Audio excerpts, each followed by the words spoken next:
First carry for Nick Chubb. And up to the 35 before they're able to knock him down. This running game's so important for them, and they know that. It helped lead him to a victory last week when he was over 100 yards. Let's face it, it's their identity, and that's what they want to play to. They want to be that team that runs the ball really well each and every week, and right now we're seeing a pretty good pattern of that happening. Ball up to the 35 now as they come up on 1st and 10. Mayfield looks to throw. Got an open man. That's David Njoku, the tight end.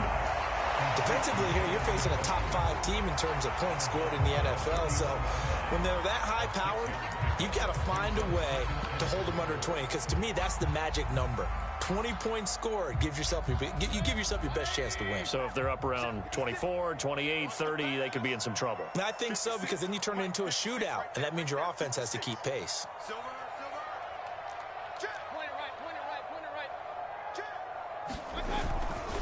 They go with Chubb on 2nd down.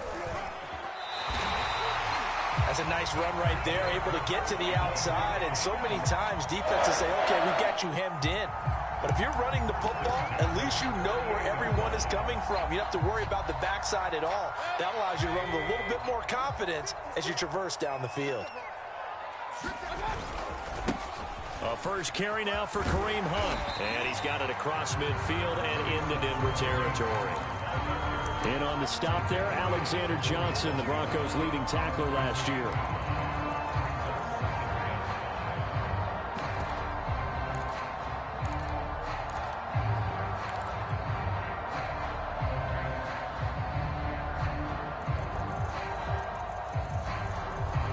The first down run got 5. Here's 2nd and 5. From the shotgun, it's Mayfield. He's going to have the hook up to Schwartz. And he'll be out just a yard or 2 shy of the 30. And this was a nice example of an offensive coordinator scheming his guy open. Just a little underneath route, just trying to free up some space. And it worked awfully well. Got him not just space, but plenty of room to run after the catch to pick up really nice yardage.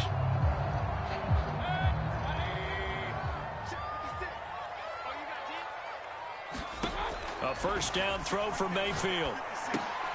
Drops it off for Chubb. And he works it to the 30-yard line here, right at the 30. 3 yards the gain there, 2nd down. Charles, Thursday night game, I think a lot of teams probably say shrink the playbook somewhat. Is that correct? I think you're right about that, because you just don't have the amount of time that you have in a normal week to put in a full playbook. So as you said, you shrink the playbook, pick out the plays that work best for you. And you know what else you're looking for? What's that? Who are the freshest guys coming off of the last game to play on a Thursday night? Guys have a little extra pep in their step. You go to them early and often. And they are able to stop him, but he does take it all the way to the 2. I don't think it's a surprise they're throwing the football early. We expected that. They told us they were going to come out firing, but 4 for 4 on the opening drive. They like that. They don't just like it. They love it, because now everyone gets locked in. Your confidence jumps up. Everyone's easy about what they're doing out there. And by the way, they're looking at the sidelines thinking to themselves and expressing, let's keep throwing it. We're doing pretty well. It's a gain of a couple, and it'll be 2nd and goal. Good first step there defensively, but they're still knocking on the doorstep, so maybe another run here? I think so. And one of my favorite coaches used to say, son, if you could darn near lay down near the end zone and get in, give me my best power running play with my best back right now. The tally there, -2 yards, brings up 3rd down. Driven it down the field nicely here on the opening drive, but now it's put up or shut up. No doubt about it, because to make that type of a drive and ultimately kick a field goal would feel very disappointing. But I'm just wondering, is the head coach thinking, is this 4-down territory? Might he go for it?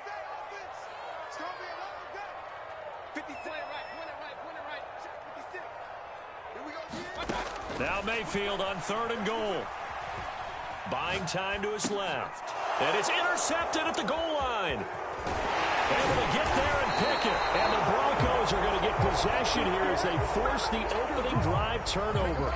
He's coming off a 3-interception performance last week, so certainly not how he wanted to start here. Not at all, but this is where a quarterback gets tested. This is where we find out what he has underneath that jersey, because he had a bad game last week. Can he shake off a bad start to this one and start to perform at the level he expects?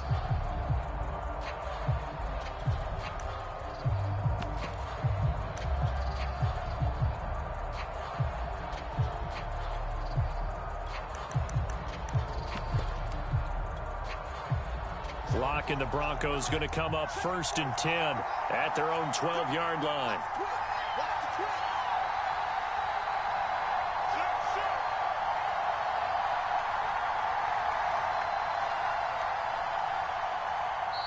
And with the play clock reading 4, we're going to get a timeout.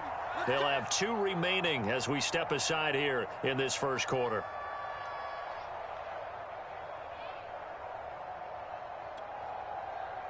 First and 10, and kind of tipping their hand at running the ball. 3 tight ends are out there.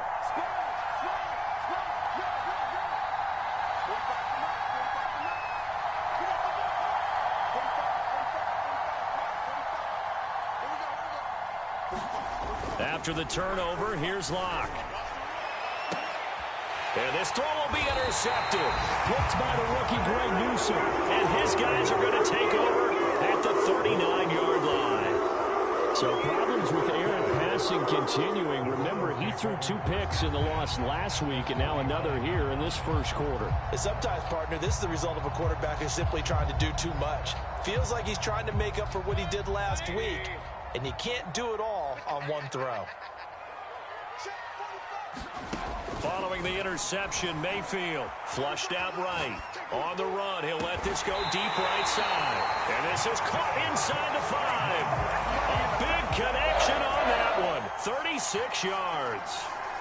But they didn't ease into that drive right out of the turnover. They go for the big shot downfield and hit it. A lot of teams have that opportunity, but not every coach is going to green light. And he is into the end zone. Touchdown, Cleveland. Nick Chubb, touchdown number 18 on the year. And the Browns on just 2 plays have taken the lead. Extra point by McLaughlin is up and good. And that makes the score 7-0.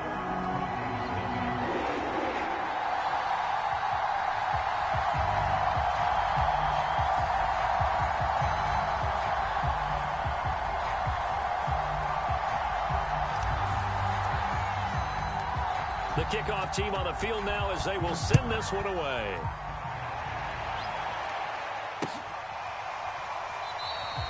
And this will come out to the 25 as Hamler elects not to return it.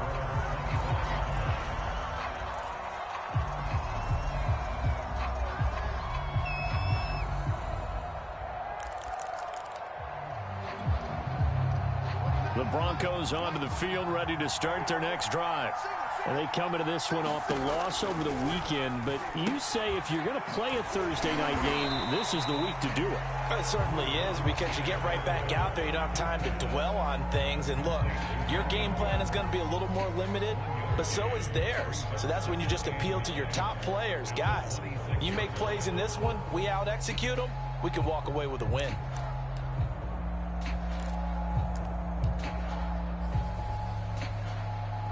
The last play got just a yard. Here's 2nd and 9 from the 26.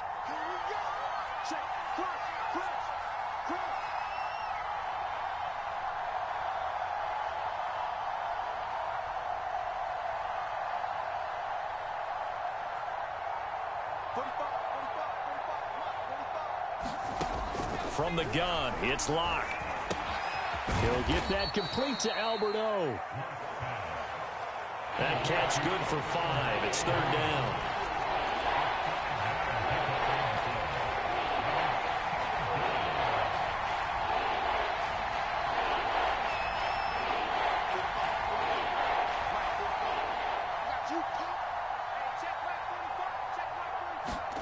Fakes the give to Gordon. Now here's Locke to throw. And incomplete on the deep ball. Looks like a second empty possession to start the game, and certainly not the way you want to start when you come in off of a loss last week. Every team talks about starting fast. They're hoping on their next possession, it can be a delayed fast start and get them going. And a fake here. Direct snap to the up man. Oh, that's just not fair, and now room to run. And he's going to have a Broncos first down as the tackle made at about the 43-yard line. So they snap it straight to the up man. What's his responsibility? Normally, obviously, just to protect, but he's got to be a guy that can be pretty agile too, right? Yeah, without a doubt, because you're talking about a guy, even in protection, he may have to slide up and down the line of scrimmage to pick up someone who comes through trying to block a punt. So you know he's got that ability to move, but oftentimes it's usually a running back, a fullback, someone who's used to having the ball in their hands, and he's able to pick up the first down. The run got 4. Now they deal with a 2nd and 6. Play action. Now it's Locke. He's got the first down and more inside the 40. And finally down at the 36-yard line.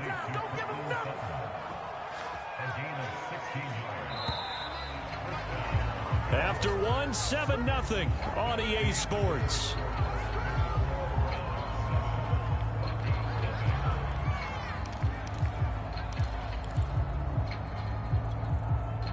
So from the 36 now, 1st and 10. Now a play fake, and here's Locke. On the move to his left. Give him a couple on the scramble. It's 2nd down.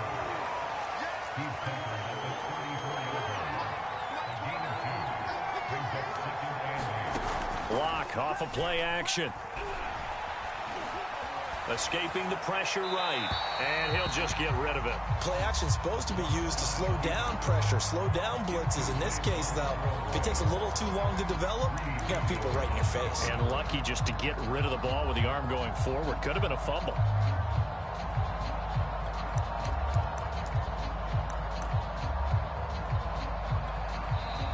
Now the Browns will use the first of their 3 timeouts.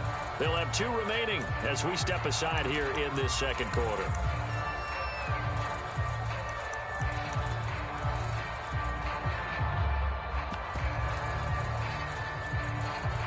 Eighth play of the drive forthcoming, and they need 8 yards on 3rd down.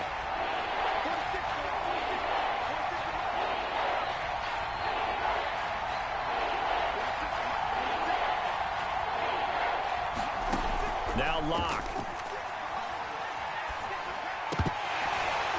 And that will be incomplete. After watching him drop that slant, I can hear my old coach's voice ringing in my ears right now. You can't run with the ball until you catch it. Trying to get those rack yards before he secured it.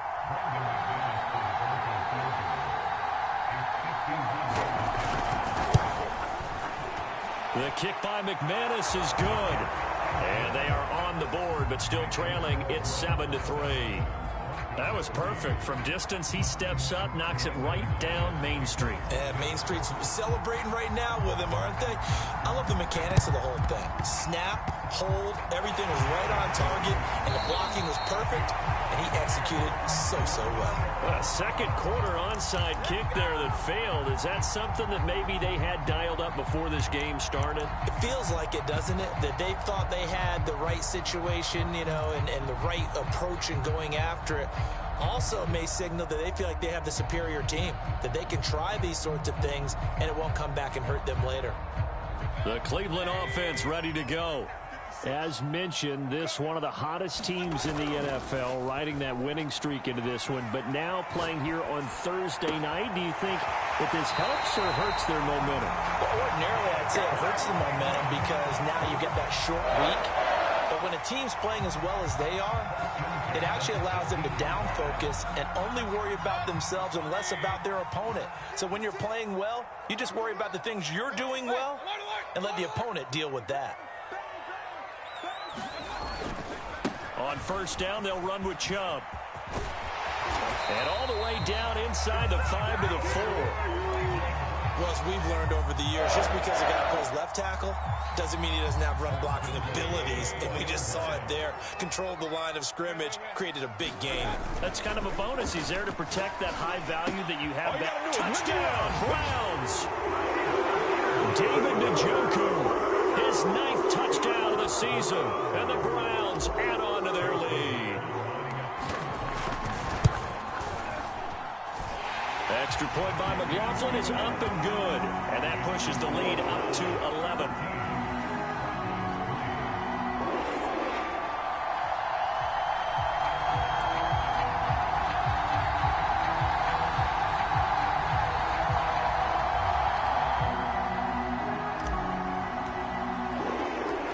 Set now to kick this one away, and off it goes.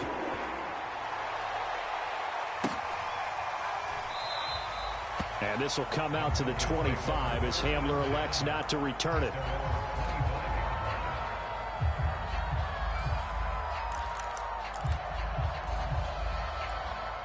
The Broncos onto the field, ready to start their next drive. And fortunate to get points on the board last time. They had to hit a really long field goal to do so. The kickers in today's game are so good and so skilled and hit from distances that we almost start to take them for granted, and we can't do that. That's a long field goal that they got 3 points out of. They've got to feel good about that, and they better make sure they love him up because he's helped them out. Yeah, now we'll see if that offense can put 6 on the board here. We'll see.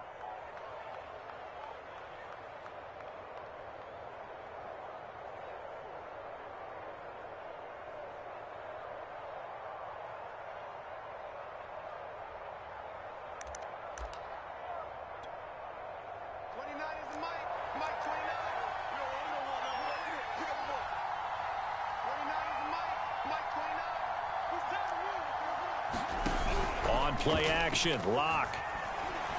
He'll buy some time right. Open man, that's Noah Fant, the tight end. And they nearly get this all the way to midfield. Mark him down at the 49. We talk about mobility on quarterbacks all the time. Here's where it really pays off. Able to move, evade, and is accurate throwing on the run and picking up a first down.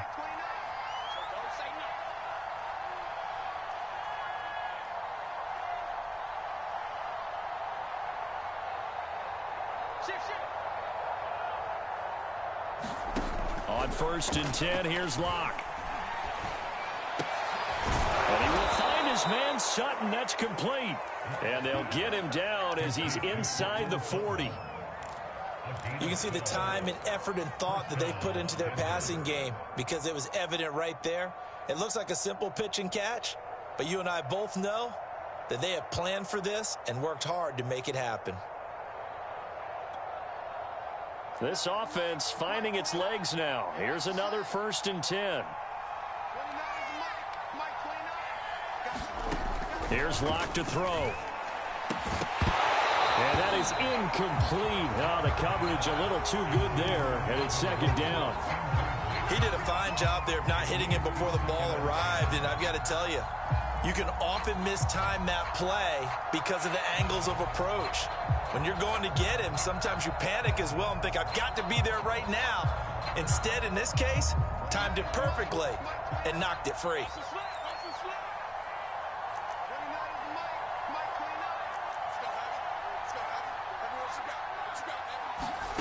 Again, they'll throw with Locke. This is Gordon on the dump off. They do get a couple, but they'll be left staring at a 3rd and 8 coming up.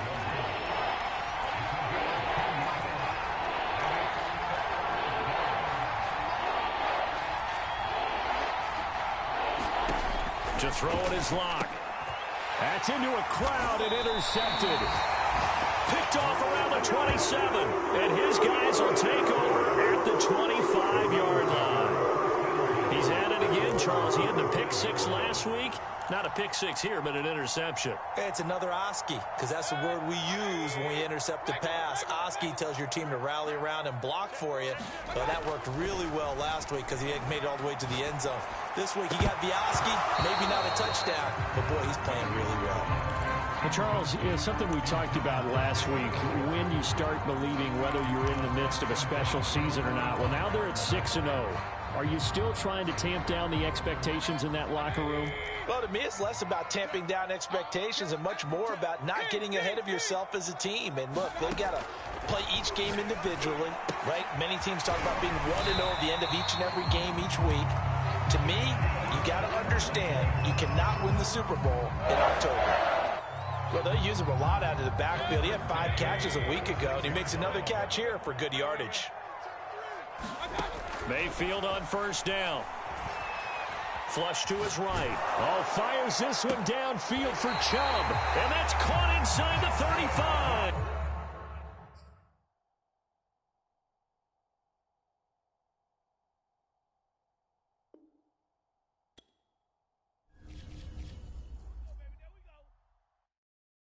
And when he has tried me, I shall come forth as pure gold. Have you been tried in the fire? Have you been tried in the fire?